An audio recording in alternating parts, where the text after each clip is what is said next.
Hello my friends and welcome back. Thank you very much for being with me again today. It seems like China becomes more and more verbally aggressive when referring to the United States of America's role or self-ascribed role of the policeman of or policewoman of the world. And China seemed to not like what's going on in Ukraine. And we all know that China is on the side of Russia, more or less. China is mainly on its own side, but you look at your interests and you try to, follow them and accomplish your goals. In this case, it seems like China aligns itself. I don't think it seems. I think it's pretty obvious. It aligns itself with Russia. So let's see, this article comes from Republic World from today, July 20th, 2022. And it reads that China blames US for catalyzing conflict in Ukraine. Stop playing world police. Oops. China on Tuesday accused the US of fueling the brutal Russia-Ukraine conflict that devastated Eastern Europe in less than 5 months. So, speaking at a press briefing, Chinese Foreign Ministry spokesman Zhao Lijian, or maybe spokesperson Zhao Lijian, claimed that Washington created conditions for the brutal war and it must stop playing, and I'm quoting, world police, and instead pave way for a peaceful resolution. So Washington created conditions for the brutal war. What do you think? Is that the conditions created after the Minsk agreement non-implementation by the Ukrainian side? Or is it also the overthrow of a democratically elected government in 2014 of Ukraine with the help of special players from outside Ukraine? That peaceful revolution from 2014. So, in response, the U.S. state, I wonder what they can respond here. In response to U.S. State Department spokesperson Ned Price's warning of paying steep cost if Beijing helped Russia evade West-imposed sanctions, Lijian retorted. He sounded as if the US were the world police. Okay, so they reacted to those guys. And I'm quoting, one who started the Ukraine crisis and the biggest factor fueling it, the US, needs to deeply reflect on erroneous actions of exerting extreme pressure and fanning the flame on the Ukraine issue, Lijian said, according to the statement by the Chinese MFA. Motherfucker, America. MFA. What the hell? So, let's read again. One who started the Ukraine crisis, that's the United States, according to this person, and the biggest factor fueling it, the US need to deeply reflect on erroneous actions of exerting extreme pressure and fanning, like you the fire, so you keep it escalating or alive on the Ukraine issue. So basically said, hey, you started it, you keep it pumping, you need to stop. All right, the Chinese MFA, all right, spokesperson also rebuked probably the Minister of Foreign Affairs. Not what I said, I guess. The Chinese MFA spokesperson also rebuked the US for, and I'm quoting, unwarranted suspicion, threat, and pressure targeting Beijing.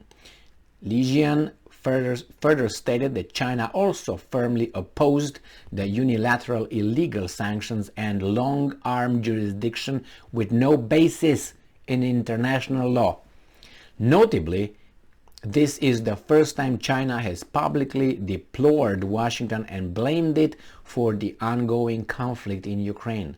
In many previous instances, Lijian's colleague Wang Wenbin cited the U.S. only stopping short of directly alleging that Washington ignited the war. Well, and now is U.S. creating Cold War, taking advantage of Ukraine war. Lijian said. Oh, Lijian is a trooper. Offended at Price's warnings, despite repeatedly denying claims of not helping Russia, Lijian on Tuesday asserted that the U.S. is master of playing a bloc confrontation and creating a new Cold War by taking advantage of the situation.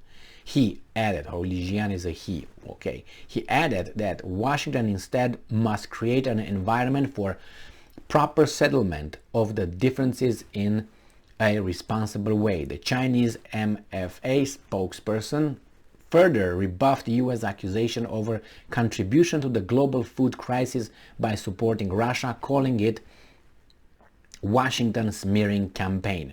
China not a party to Ukraine crisis. So, even since the beginning of the war, China has maintained a neutral stance on the issue, only countering US's accusations. Speaking to Hungarian counterpart Peter Szijlártó, that's a very smart guy. Watch him on YouTube. He's very smart and he knows what to do. On Monday, Foreign Minister Wang Yi reiterated that Beijing is not a party to the Ukraine crisis and has not stood by nor fueled the fire. Instead, always answeringly and perversely promoted peace talks. Perseveringly, not perversely. Persevering promoted peace talks. Throwing direct jab at U.S., he added, all parties must seriously learn from the hard lessons of the crisis. He stressed the negative spillover effect emerging from the conflict that spread worldwide, especially affecting the vulnerable African nations. So it says here that according to the expert report, China has been extremely cautious in openly supporting Russia in the war of Ukraine, in the Ukrainian war. While its public pronouncements have remained peace-centric, statistical reports last month pointed out that Beijing increased its imports from Russia in the months of the war, most likely to help Moscow evade the financial crunch from Western sanctions. In addition, China officials have often touted a rock-solid partnership with the Kremlin. Although talking about it, China's imports are contributing to backfilling Western penalties, the answer, as explained by Russia Mattering Org, is no, since Beijing has not supplied military equipment or large-scale supplies to reverse the effects of the sanctions. So you blame the Americans, the United States of America, the government, of actually starting this, fueling it, and controlling it, and trying to spill it outside, which they try to do a NATO Part 2 in East Asia. We know already that with its little partners over there, you know, Australia, Japan.